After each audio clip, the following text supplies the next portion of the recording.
Hello! Welcome to Brain Spill, the laziest show on the internet. My name is Tank, and today we're going to be talking about a sport which I had no idea existed. Well, I did know it existed, but just not in modern times. I didn't expect to be clarted with a massive great sword in 2020. Get your armor on, boys. It's fighting time. Yes, a sport that has been gaining popularity over recent years is effectively medieval style tournament combat, where people get real armor and blunted weapons and literally smash the living shit out of each other. It's pretty damn fun to watch. This isn't just a thing that a few people do in their backyard after a few drinks. This is a fully fledged global sport, which is overseen by the International Medieval Combat Federation, or the IMCF. Founded in 2013, the organisation attracts fighters from over 26 countries to really come and just battle it out. Every year the competitors meet in some form of European castle setting and just battle it out, which is quite fitting because it really harks back to those good old days.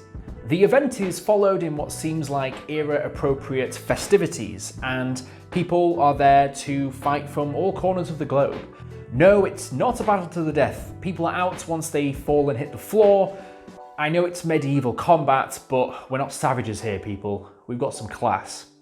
There are obviously rules, but you have to remember this is a full contact sport. These are real armor and real blunted weapons. They are literally going straight at it with each other, and the force of some of these blows is just mind-boggling. Put it this way. I was actually fortunate enough to see a live event of this, and really is what partly prompted me to make this video, because it is actually really entertaining to watch. And I saw a guy he was from Scotland, and he carried a great big axe, and he swung the axe into someone's head.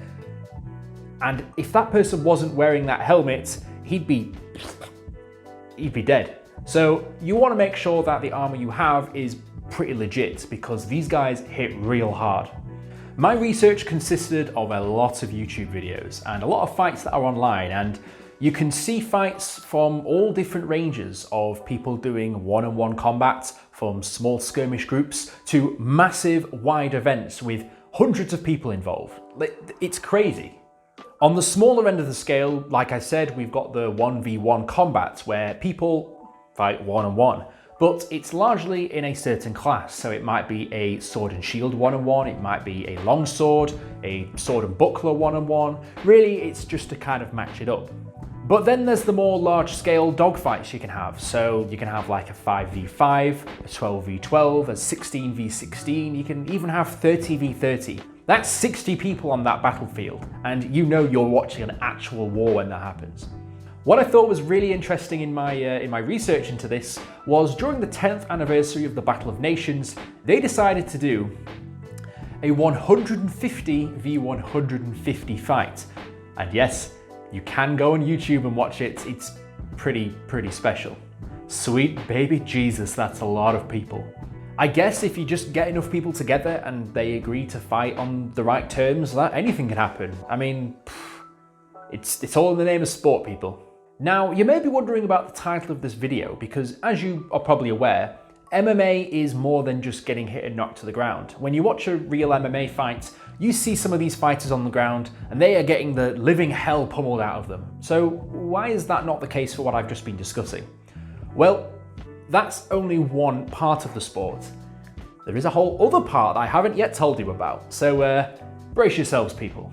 Due to the recent popularity in these sorts of sports, there have been offshoots and other variations of more medieval style combat, and one of them is actual MMA fights, where people in full knight gear and armor, for example, basically go at it.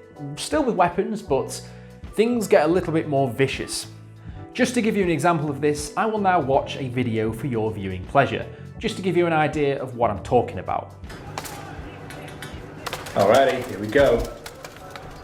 Go on, get in there. Alright, here we go, he's down on the ground. Yeah, hit him with that shield.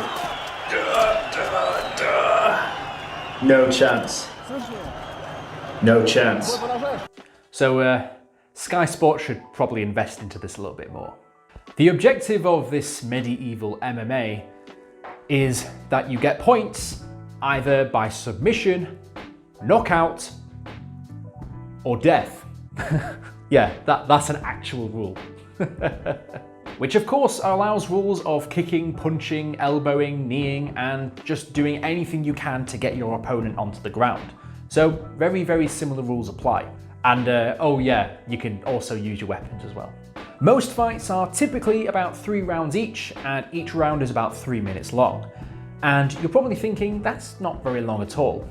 And you'd be right.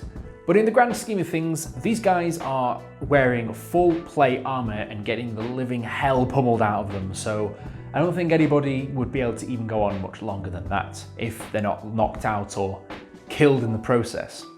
I'm no expert, but just as somebody watching, I would rather watch a very short but explosive, exciting fight than one long, drawn-out, boring fight. I mean, I just want to get into the nitty-gritty and you know what I mean.